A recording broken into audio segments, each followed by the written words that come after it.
Welcome to the Paranormal Stakeout radio TV show with Larry Lawson. As a former career law enforcement officer and law enforcement educator, Larry focuses on the use of tried and true law enforcement investigative techniques in conducting paranormal investigations. Despite his experience and training, Larry also keeps an open mind to discussions on topics that deal with evidence that are not quite as physical in nature. Paranormal Stakeout guests are professionals in the field of the paranormal and parapsychology, conducting the investigations and research needed to further the cause of paranormal study. Larry advocates an agenda of standardization of structure and training in the field of paranormal investigation and research for the purpose of one day being able to produce the evidence needed to convince a jury of the existence of the paranormal. Whether it is ghosts, UFOs, unsolved mysteries, hauntings or cryptids, no topic is beyond the investigative reach of Larry Lawson and the Paranormal Stakeout radio TV show team. Now, here is the host of the Paranormal Stakeout radio TV show, Larry Lawson.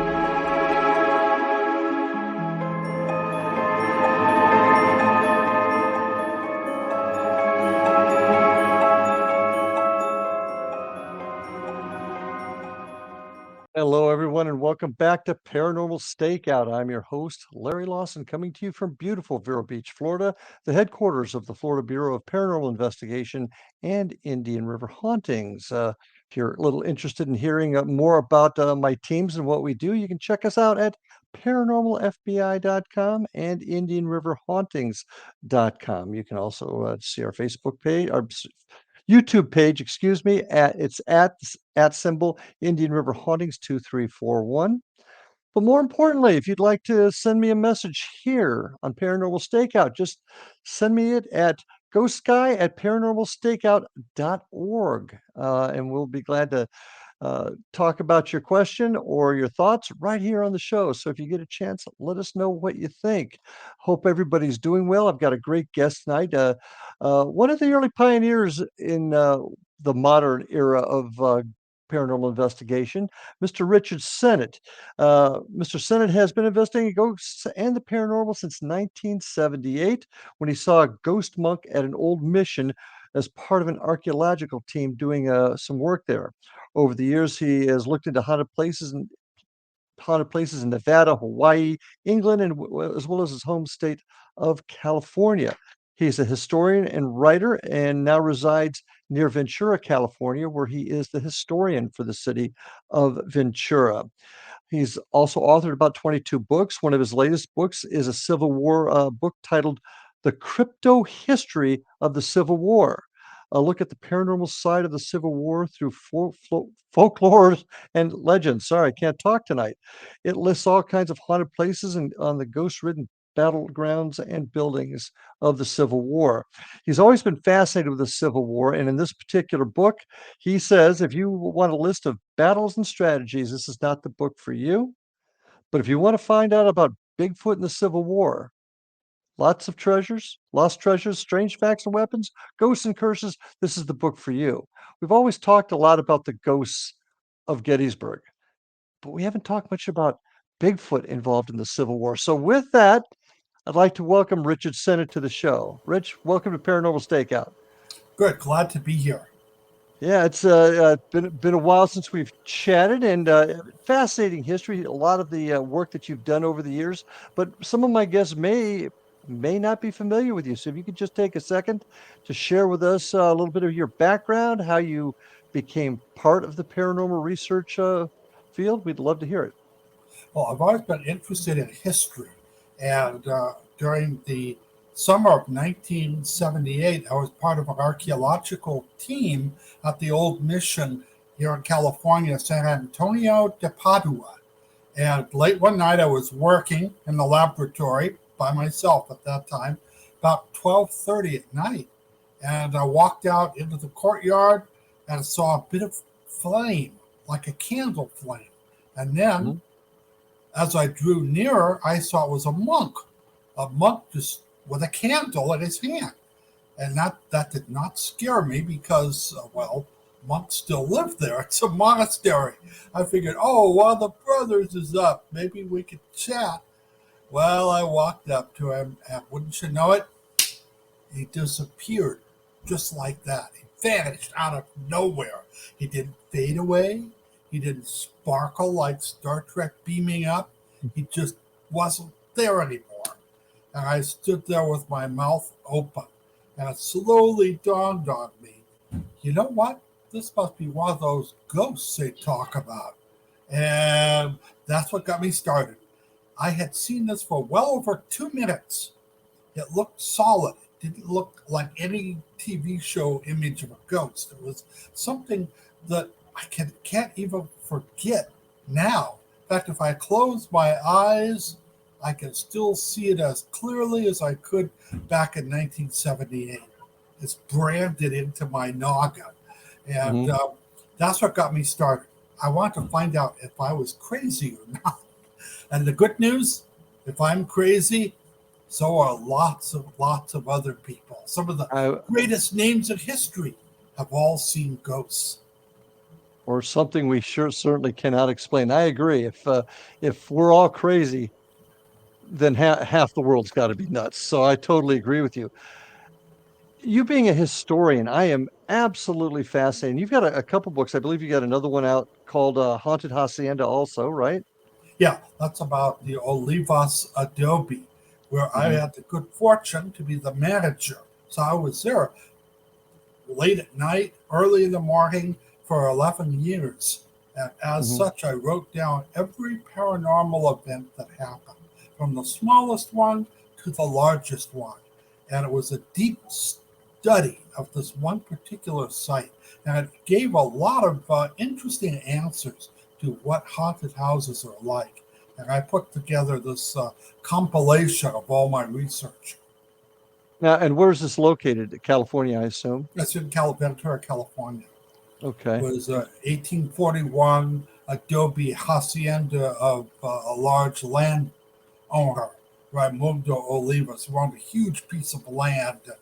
Was an interesting man in and of himself, but the stories of ghosts started back about 1970 and evolved and continued to evolve. In fact, I'm planning to go out there tomorrow night looking for more evidence of ghosts. Interesting.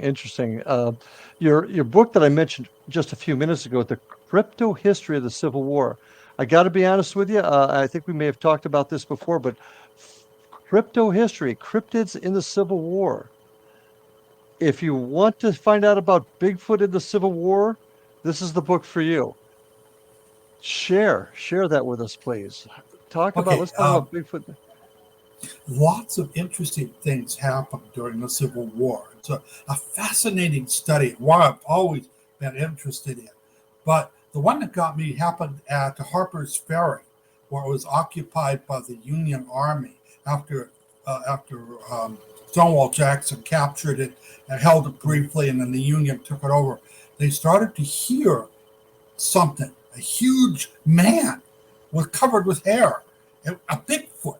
And it was seen by a number of Union soldiers, including a guard who saw that. He even contacted his superior officers, who thought he was drinking, by the way, and they followed gigantic footprints into the woods and managed to the officer wrote in his report about the sighting of what is a Bigfoot.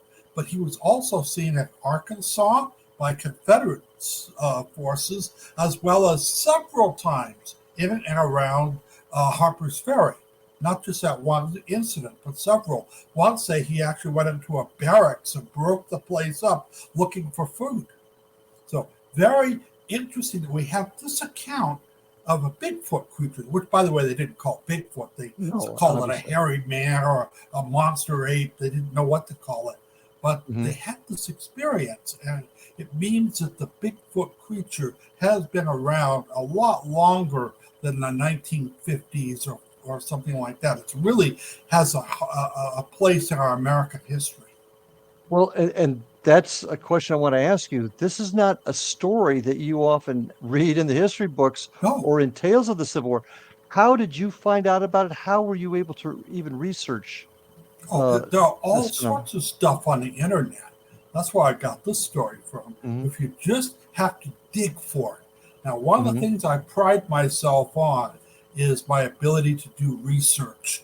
And I am pretty good as a historian, not just going through the direct front door of a topic, but going through the back door, sometimes sneaking through the window. But you have to get inside where the accounts are to get the first-hand accounts of what occurred long ago. Many of my research techniques I used in this particular book. And that is such a vital thing in the world of paranormal research is proper historical research. Yes, I agree with you 100%. Well, none of this matters if you don't embrace history. None of this matters. So at least that's how I feel about it. But where were you able to find? I mean, this is a topic you just don't hear about, even in most paranormal circles. Bigfoot in the Civil War. Did you get these accounts from letters home from the soldiers, actual battlefield reports? Where were you able to find this documentation? I found this particular thing on a file in West Virginia, and I managed to get that. And there was a letter that was posted. It's on the internet. This is not that hard to find, but you got to look for it. How were you able to discern its veracity on the internet? Because there's a lot of and the reason I'm asking you this is I want people to know how to do it. How do you separate the chaff from the wheat when it comes to looking at things on the internet? Because we all know stuff on the internet isn't always correct. Questionable, right? I agree. If you could get several sources to actually agree, that's a great helpful thing. Also, when they don't actually measure up to the quote unquote official line, like on Bigfoot. There's an official line of what Bigfoot is. I tend to think it's wrong, but that's just me.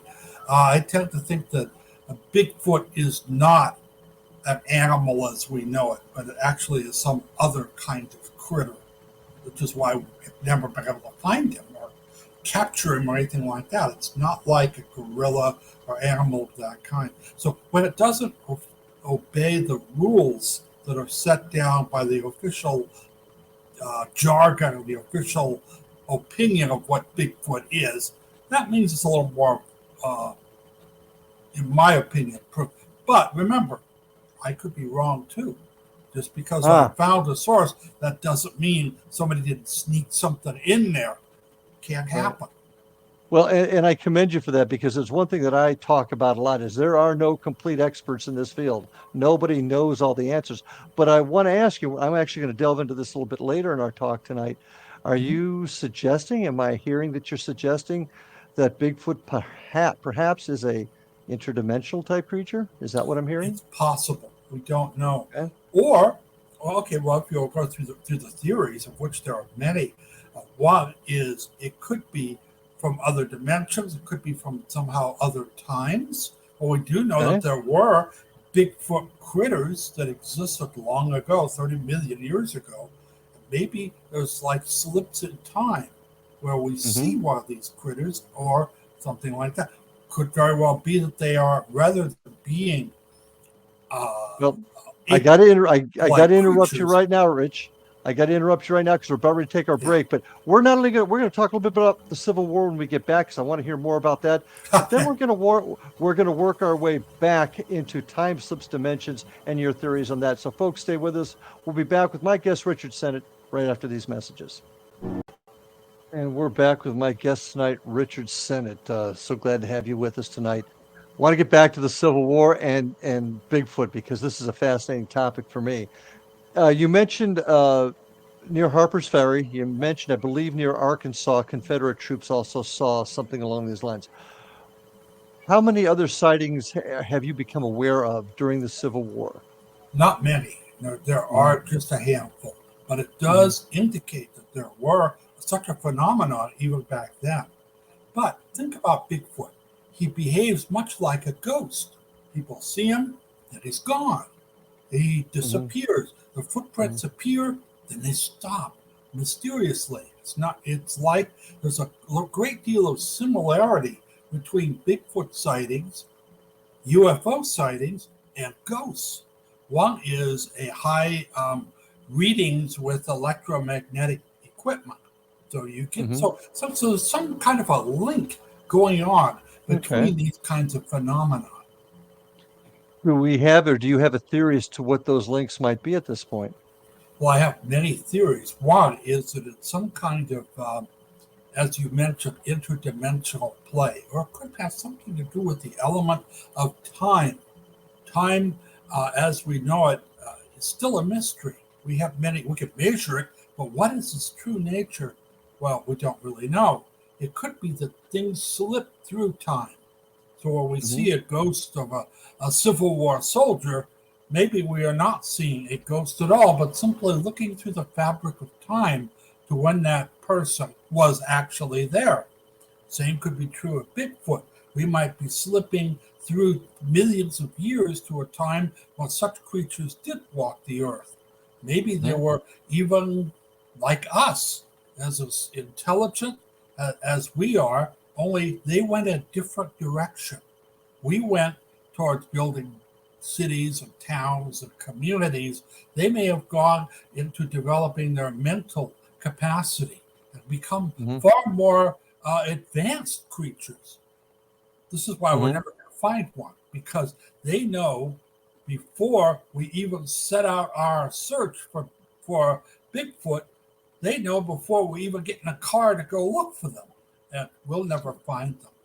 So you're actually suggesting that Bigfoot uh, intellectually is far ahead of us. hmm Yeah, they may Interesting. see us kind of like their entertainment. We are something for them to laugh at. We might be Mhm. just sort of pathetic creatures that they can look down upon and maybe, well, we don't know. This is all speculation on my part. Mhm. And any number of theories is valid. I'm not saying I have all the answers. Be the last person to even suggest that. But the idea that Bigfoot is just a big animal like an ape walking through the woods, if that were the case, we would have caught one long before now. Well, and that's a question a lot of folks have. Why haven't we seen one? All the drones that are flying through the air, all the people looking for them. Uh, Now, I have heard people say, "Why have we not even found the remains of one that has passed on?" But then I've heard the in the answer to that, we rarely find a bear carcass either in the Yeah. wild. Or So I if they are advanced creatures, maybe they bury their dead in such ways that we can never find them. But have we ever really received information, reports, or data of any kind showing that Bigfoot has this type of comprehension and ability to think that far? I think that there's some evidence out there. One particular Okay. case, a man saw Bigfoot and he was a hunter. He had a Winchester rifle and he Hmm. saw the creature and he just started shooting it. He pulled the trigger, worked the lever, the shells ejected. He fired everything in his gun, which, by the way, had no effect on the Bigfoot creature. And when it vanished, retreated into the woods, he looked down on all the shells which he had fired were on the ground in front of him unfired. He had somehow or other believed he had shot Bigfoot, but he was just ejecting the bullets out of his gun, which means that the Bigfoot may have telepathically managed to cause the fellow to think he had shot Bigfoot. But in fact, all he was doing was ejecting the bullets on the ground. If they have that kind of advanced telepathic mental abilities, we're never going to find one. Unless we get one that's very sick or very young, that hasn't developed its mental skills yet. But if they are advanced creatures, some have even suggested they're linked to UFOs, that there are UFO sightings where they're Bigfoot. And I've heard that. What is your belief that the connection is? How do you I see it? don't know. I wish I did. I do know this. I wrote a book called Ghost Dogs of California. And I Hmm. did find that there is a particularly large supernatural dog called a hellhound. Big Okay, giant. They've heard been of it. around since the Middle Ages. That's where the name comes from. And wherever there are hellhounds, there are Bigfoot around. So it's like I noticed this correlation. Why is this one particular phantom dog, this fierce creature with glowing red eyes, huge giant images, linked to Bigfoot? What are they? Has Bigfoot domesticated them somehow? Who knows? But we do know when you see a hellhound, you'll certainly see a Bigfoot close by. Interesting. I've not heard that one. Now, these creatures, I guess I'm a little. I never looked at Bigfoot as being something that is that sophisticated. Uh, where you don't have a thought of how they're connected with UFOs at all, though. That's But we do know that there are readings where people have seen Bigfoot. They get the same kind of electronic readings as they do at landing sites of UFOs. So if this is there, what causes that? We don't know.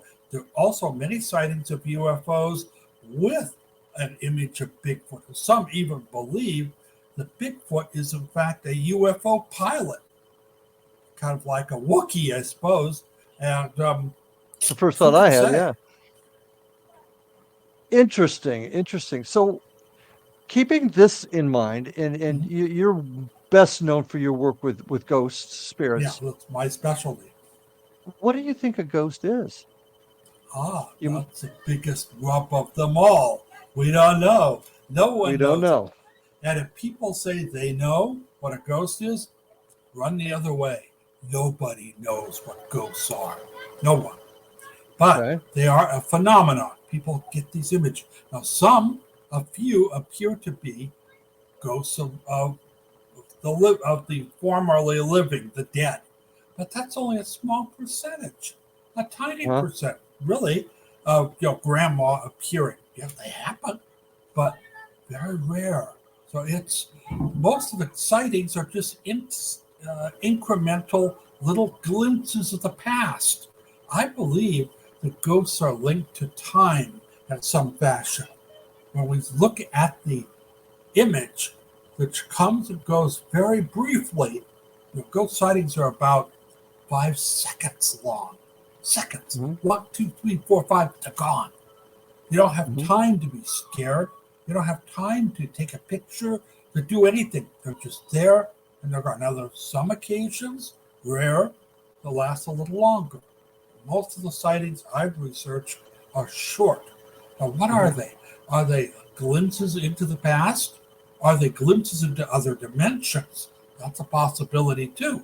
It could very well be that there are many worlds that we're in, a multi-dimensional universe. Multiverse, yeah. Yeah, multiverse. And I'm getting more and more enamored with that theory. It could be that in the dimension over there, the Civil War is still being fought. Or the dimension over there, World War II is still being fought. Or maybe weirder still, way over there, Hitler won World War II. And that would be a strange, bizarre world that he might have created. We don't know. We are left with this multiverse. And in each of these universes, there are duplicates of us. That's the theory. Just like us. There's a me in this other dimension talking to a you. Only that particular one, I'm wearing a blue shirt instead of a black shirt. And the slight differences. Anyway, that's the theory. I think if there were two of me, I'm sure that would violate some law of science. I don't think they'd allow two of me. You never know. You might be a better you or a worse you. We don't know. And I've heard many discussions amongst folks in the scientific community, people that study and teach and lecture on quantum mechanics and quantum physics talk about similar things. I believe you even have a story, and if I've got this wrong, let me know. But it's about a young lady that drove by a house and she recognized it. I don't know if this is. I think that's this an is old story. Yeah, but I think it's fascinating, and it also kind of hits into this time slip thing. Can you? We got about a couple minutes before our break. Can you relate that story real quick? Well, there's different ones. I don't know which exactly. This is one where she actually stopped the cab, and ran up to the door, knocked on the door, and the people in the house recognized her. Yeah, this is one. It took place in Connecticut, which if you've ever driven through Connecticut, they've got no street signs. It's just it's a mess to try to drive around that place. She was going to visit friends up there, drove up, couldn't find her way through the maze of streets without signs, and saw this beautiful mansion with all these cars parked in front of it. So she stopped and went into the door, and a butler answered, and she asked directions. How do I get to this road? And he said, go down there. She didn't like his attitude. So she decided to tip him. So she pulled out of her purse and put out a 50 cents and gave it to him. And then as a tip to show that she's superior, went back to her friends. And then she got to her destination and told her story to her friends. And they said, oh, you're talking about the old Crothers house that burned down 5 years ago. And then she drove her car there, walked up to the burned remains. Just a stoop was there, and there on the stoop, of course, was 2 quarters or 50 cents that she had left for the butler. Anyway, it's a great yarn. How true it is, I don't know, but many stories are like that. And that gives credence to the dimensional time slip. But I always have an issue when folks say that they saw grandma just before she passed and she left a message saying, I'm going to be fine. Don't worry about me. That indicates something moving on and not necessarily I have dimension. gotten that same story dozens of times. Oh, yeah. And it's very common. And they always get the same message. That's what's so odd. The message is everything's all right. Everything is the way it should be. I'm going to be all right. All right. That's it. They don't talk about heaven. They don't talk about hell. I'm going to be just fine. say, I'm all right. I got to take our break right now. So hold that thought. We'll be back right after these messages, folks, with my guest tonight, Richard Sennett. And welcome back to Paranormal Stakeout with my guest tonight, Richard Sennett. Fascinating stories, and it really makes you open your mind and try to think at many different levels. You made a comment that I saw about most ghosts being female. That's true. What's your theory on that? It may have something to do with emotions. Many ghosts are simply bundles of emotion more than anything else. It could be that, but that's just speculation. We don't know. I do know that up to 2/3 of all ghosts seen are women, not men. And why that's the case, I certainly don't know. I can speculate, though, that it has something to do with an emotional desire to stay in a place, to oversee family, loved ones, to hang around the same reason you might hang around. Because you loved someone, you cared about them, you want to make sure they're okay, stuff like that. And that kind of goes along with the theory that we really don't know, because that thought, and I don't disagree with your line of thinking, but that goes against the dimensional time slip argument almost, because you're saying that the emotional energy from a woman is enough to keep her spirit here, or her essence here, her energy here. So that kind of flies in the face of the dimensional thing. Well, I have discovered there isn't one theory. There's probably Amen to that. several. It's not like there's one overall. I kept looking for that, like a holy grail, to try to find out what is the one little theory that accounts for everything. I've never been able to find it. It could be that there are several things, or it could be emotions might somehow breach the bonds of the dimensions, make some sort of link. I don't know.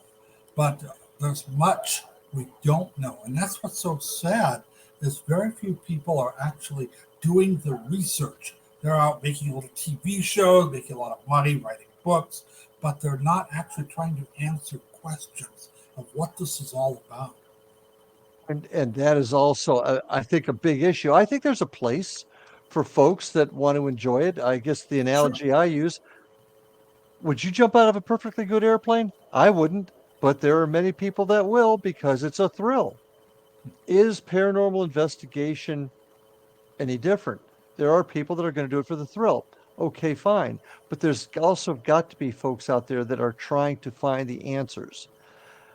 How do we do that, Richard? How are we going to get at least part of the folks that do this uh, centered on finding the answers? Well, I believe we need to fund research in the universities. I know we had at one time paranormal laboratories all over, but they were little, one by one, shut down.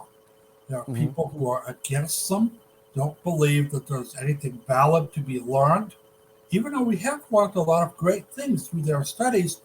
But these laboratories, which one time led the way in discovering the truth about ESP, for instance, thought Mhm. transference, dogs and their links mentally to their masters, Mhm. things like this, they've been shut down. Now all we're left with is, Zach Bagan and ghost hunting TV shows that are there to make an entertaining TV show, to Entertaining. play upon the thrill of it. And there is a thrill. I can't deny that. There's nothing more exhilarating than to be I'll in a agree. haunted house and to have you and the entity that's there. And all you've got is a flashlight that's running out of energy, that's being drained of power, and it's flickering on and off. And that is, you can't get anything like it. Agreed. And you mentioned uh, brains, the power of the brain earlier. I think there's a lot of scientists that are now starting to try and get a handle on not only the dimensional issues that we discussed, but Uh-huh. also the power of the human brain. That what Yes, is the human right. brain capable of? What is consciousness? Mhm. Now, you'd mentioned dogs a couple of seconds ago. Animals are an interesting key. Do you believe animals have souls? Yes, I Yeah, believe and they and do. They I have been seen after death, mhm, behave like ghosts. Many mhm, times they're linked to their masters, even though their master may be 1,000 miles away. The master's in trouble. They'll start to panic, as mhm. happened with the dog owned by Lord Carnarvon. When he died in Cairo, his dog threw up a fit in England. Mhm. So these timings happen. It indicates that there's some sort of telepathic link between the master and the animal. But in some level, is it possible there's also a greater intelligence? I mean, look at animals now. The gorilla is known to possess great intelligence. Um, Dolphins, dogs and cats even. We can't see the other side, but how many times have you heard stories of a dog or a cat, but we'll pick a dog for this, just suddenly staring into a corner? I've got a personal story myself where my brother's dogs actually became excited and started howling and scratching at the door that contained my father's personal items right after he passed away. Mm. So, is it even possible that dogs, even though we look at us being superior to anything that's on four legs, might actually possess more brain power than we do, more Well, abilities than we do? think about this: birds like ravens are very bright Crows, yeah. critters, and their brains are tiny, tiny little peas compared to our own. But they still are able to solve problems, do things, remember people, remember places, which seems to be beyond their capacity. So I believe in mental ability, a lot of what we consider dumb animals really aren't that dumb. No, and it begs the question, is there a connection between all of it? Yeah, there's a And lot of connections. And now, yes, no, I just there are so many different directions we can go with not only the soul, spirits, how they return. Is it dimensional? Is it time slips? This also opens the door, Richard, to a lot of people that want to use this, just having enough information to know that something's out there, to take advantage of others. I'm talking about folks that are frauds in our business, in our sadly, world. too many of them. What have you experienced? I have seen things that make you cry, especially fraudulent psychics. One lady, just one story, turned to a woman and said, I feel, she's a psychic. She got into this woman's head. She trusted him. The psychic said, I see you have cancer. And if you don't pay me $5,000 to cure you, you're going to die an awful, terrible death. And so what did the lady do? Why, she paid her $5,000 and then turned around.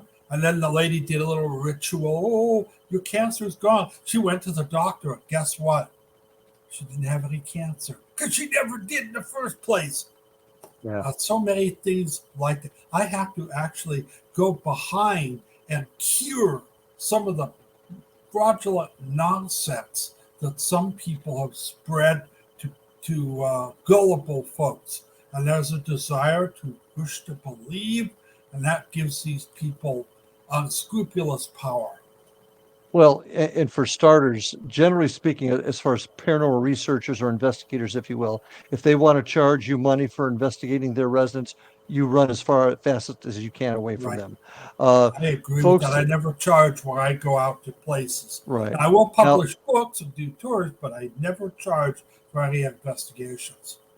And there are certain, for lack of a better term, cultures that do have a history behind taking advantage of folks in their time of need. But one thing that really worries me, and this comes into the realm of the investigator, we'll call it that, going into a home where somebody is purporting to have problems, not doing their due diligence to find out if there's any issues in the home, such as a mental illness, addiction, that type of thing, claiming that something is going on there, and then waving a little bit of sage or something around afterwards and saying the problem is solved, and it's not. And what kind of harm do you think that does to folks that maybe are suffering and they don't realize what they're suffering from, and it's not paranormal, if that makes sense? Yeah, so many of these cases are, in fact, not paranormal. One guy came to me, he said he had these demons bothering him, tickling him at night, poking him. I actually had a psychic go out to his house. What did she feel? Nothing. So I told him, go to the doctor and see what's wrong. Have a physical. Oh, I said, I'm not crazy. I said, I didn't say you were crazy. I said, just go and have a checkup. You can't be. Tell him what you're experiencing.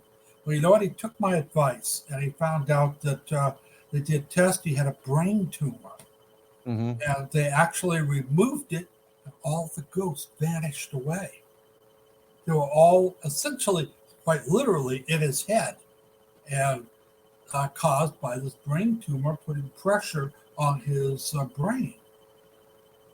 And that's why it's so important that people that decide they want to do this, if they're trying to be serious about doing it and finding answers and helping people, they need to do their due diligence, and they need to know what they're talking about and not promise they can do things that they cannot. Now, how do we police ourselves? I ask many of my guests this question. That's a good question. How do we police this? There's no overarching force. There's no overarching group that polices them. It's like the Wild West. You take your chances. In the Wild West, you could go to a dentist. He might be a good guy, but he might be Doc Holliday too, and shoot you. But you don't know. He was a pretty good dentist from all I've read. But you're up on your own. The best thing I could advise you to do is go through word of mouth. If anybody is a fraud out there, they can't hide it too long, and eventually they'll be found out. But sadly, gosh, there's so many crooks out there, so many unethical people. Now, a lot of the people, in all honesty, are nothing more than unlicensed psychologists. People go to them and they get a reading. And most of the time, the readings are much like a psychiatric meeting. He probably doesn't do any harm, maybe even does some good at a lower price than a psychologist would offer. So I've seen things like that, and I don't object to that kind of stuff. When people are openly threatening, saying you've got cancer, or I can cure it. Run from that as quickly as you can. And the same is true. Some guy goes. There was a guy doing de-haunting of houses, and he had a little pyramid he put on his head. Let's hold that because we got to go to our last break, and I want to hear this story. So stay tuned, folks. We'll hear about the guy with the thing on his head in haunted houses right after these messages. We are back on our final segment for tonight's show with my guest, Richard Sennett. If you'd like to find out a little bit more about my crew down here in Florida, check us out at paranormalfbi.com, as well as indianriverhauntings.com. You can also catch us on Facebook at Indian River Hauntings or Florida Bureau of Paranormal Investigation. Our YouTube channel is at sign Indian River Hauntings 2341. Don't forget, you can also email me at ghostsky@paranormalstakeout.org or see all of my past shows at paranormalstakeout.org. But I would be remiss if I did not suggest and encourage you to listen to all the other great shows and programming on the X Zone Broadcast Network by going to xzbn.net. So please do that. Now, Richard, before we get into the guy with the thing on his head, I want to tell folks how they can find out about you, how they can contact you, and a little bit about your books that are coming out. Okay, I have a number of books. You can see them on Amazon.com on my bookshelf page. And I have the Civil War book. I have another one on haunted landmarks here in California. A number of other books I've written, including Ghost Dogs of California. I did a study on that. I have fun. I enjoy writing. It's like a form of therapy for me, I guess. Who knows? But they could reach me that way or on Facebook. I have a page called Richard Sennett Ghost Hunter, and I list all the various sites I've gone to. And there is a page with me called richardsennett.com, which also has some of the things I'm up to. So check him out, folks, and see all the things that are going on in California. And this Bigfoot in the Civil War, I'm going to look more into that because that's got me absolutely fascinated. So getting back to the story before the break, so you had a guy that went to a haunted house, or went to a haunted. He would do this to people. You have a haunted house, you pay him $500, $500, and he had a little outfit he put on with mystical symbols on it, and a pyramid he'd put on his head. And he'd go into their house and spend the whole night there. And then after he was done, he'd say, "Your house is no longer haunted. Here's my $500, you know." And then the people would call me up and say, "Oh, he came and he went and I paid him, but it's still haunted." I'm still I kept saying, no, that's not how you do it. You can't de-haunt a place with putting a pyramid on your head or doing any ritual. You'd be better off going to a priest and having him bless the house. That might actually work better. And I actually do believe there are folks with the ability to help things transition or maybe calm things down. But those are not the people that you're going to see asking for money to do it. These are the folks. They do it on their own. A lot of rescue circles. These are psychic mediums.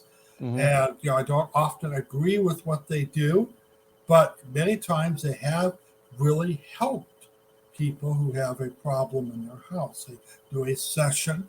I've been to a few. They tend to be cry fest. Everyone starts crying and, "Oh, we'll go toward the light." All this stuff. It's really quite emotional. It's a great show. And sometimes it seems to work. Not all the time, but sometimes. Well, keep an open mind, but always be wary. Keep your eyes open. Don't take it. Now, we've spent some time talking about folks that are trying to fleece others in this field, but there's also some dangers in all of this too, isn't there? I mean, the real dangers that folks delving into this field or this area of study can be faced with. Your thoughts? Very much. When I first got involved in it back in the 70s and 80s, I thought, "Oh, nothing can harm me. There's nothing evil. It's all just like smoke. It can't harm you." Then I came against, after 9 years doing it, by the way, I came against real evil. And then I went, "Oh, yeah, I was wrong. There really is bad stuff out there. all ghosts are not Casper the Friendly Ghost. So evil exists, but it's very rare. In fact, in many ways, the ghost world is a mirror of the real world. Just as there are very few evil people, there are some. I'm sure you've met some in Oh, your please. career. Yeah, there's lots of evil people out there. And but what most people see as evil is simply selfishness. They're too involved in themselves to see the harm they're doing to others, the pain and suffering. But true evil, there are very few. But unfortunately, it does exist. When you have that experience, I've talked to so many ghost hunters. Many, by the way, stop being ghost hunters and become born again Christians and become incredibly religious and almost fanatically so, Hmm. never wanting to touch the paranormal. But evil does exist, and you can't. I know of a half a dozen ghost hunters who have lost their lives in ghost hunting. Sometimes they've fallen through buildings, Hmm. accidents. Other times, Yeah. one was killed investigating a haunted trellis. He was on this bridge. A train came along and hit him. A real train, not a ghost train. So there Well, are real dangers. you've talked about confronting evil yourself. Can you give us an example of something you faced? It was a particular evil person who had murdered several folks in life and had contributed to the death of another person in Santa Barbara, uh, where I was asked to investigate. Oh, by the way, the people who asked me never told me about all this negative stuff. They kept that quiet till I got up there and had to dig it out. And then when I saw the phantom come, it was black, just totally blacker than a black room. I mean, it Mhm. was like a hole in space rather than an actual image that was black. And it was evil and cold. And I never want to go through that again. Oh, by the way, what was my advice? I told the family to leave. I said, Mhm. just move out. That's it. I can't help you anymore. And they did. Now, I followed up. I went back to the new people who moved in. They had no problems whatsoever. No ghosts. So whatever it is, something broke it free. I don't know what, but there are evil things. You don't mess with it. Are they? Do you believe in demons? Do you think they're demons? Because that's a lot of That's people like to make that claim, but uh, personally, I do not believe in a devil or demons per se. I think that's more folklore than fact. But I do think evil exists. oh, Evil I can guarantee you. attach itself to someone, and they can become like a demon in life as well as death. So I do Ah, believe evil it does exist. I just don't believe that it's a guy with little horns and a tail and stuff like that. well, there's theories out there that what you are in life, it just one of the many theories of what it is we deal with spirits, ghosts, apparitions, Mhm. is that what you were in life is what you are in the afterlife. And That's a theory. I'm here to tell you the things that I've seen people do to other people is evil incarnate, and I can actually see that that theory being reality is because there's just some unbelievable evil out there. So Very where are true. we going? We've talked That's an about a lot of interesting. things.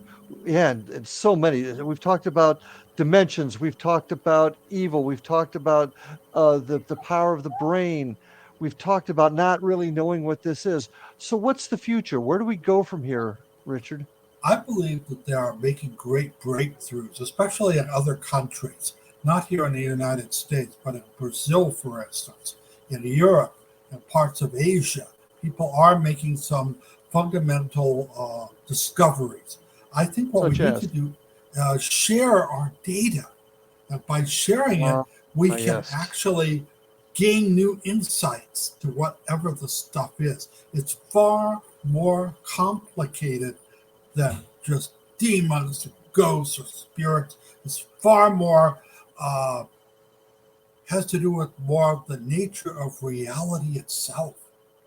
Hmm. So, so I tend to think the great discoveries are being made, but they're not being shared. This is not a time where people are open to Why? sharing new ideas. Why? I don't know why. Maybe it's money. Maybe it's greed. Maybe it's our particular era you live in. But I do know this is not the 1980s. This is not the 90s even. It is an era where we think that an electronic gizmo will solve all of our problems. Or a pill.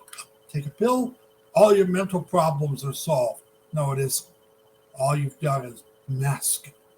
So You see, go ahead. I'm sorry. I didn't mean to interrupt I you think there. we need to reestablish the paranormal laboratories. We need to get these various institutions more involved in this kind of work so that we can delve into the reality behind ghosts and hauntings and other bizarre phenomena. How about investigators, researchers coming under some kind of umbrella that allows people to share data Right, very much. and break down whether it's money, egos, whatever. That's what we have to do. How do you see AI playing into all this? That's the Oh, big I thing think now. it might actually be an answer. Maybe they will be able to get past the ego structures that we have in place. What I've seen in today's paranormal world is almost a balkanization. Everyone has their own little group in their own little area and territory. You don't want to share because it's my data, not your. You get your own data. You stay in your territory. And none of this is going to help paranormal research. Oh, it's great for the pocketbook, but it's not so good if you're talking about getting answers. I don't think a lot of people want to know the truth. I think they're much It's happier possible. with their folklore that they've accepted. They get one book, one set of terminology, everything's just fine, but they don't want to take the next step. Answers. Well, in is one of those steps the ability to create a structure of investigation so that people are Yes, doing the same thing. very And much. and folks love to take that out of context, saying there's only one way to investigate. That's not what I'm saying. But if everybody at least adheres to a structure, they collect evidence the same way, they preserve evidence the same way, and then they share it, there's going to be commonality to that evidence. Because if you get an EVP doing this, but you get an EVP doing a totally different way, you've got really no way to compare which one's correct. So that's a big issue with me. It's very important that you have sharing of data. Now, I believe there are many roads to the truth.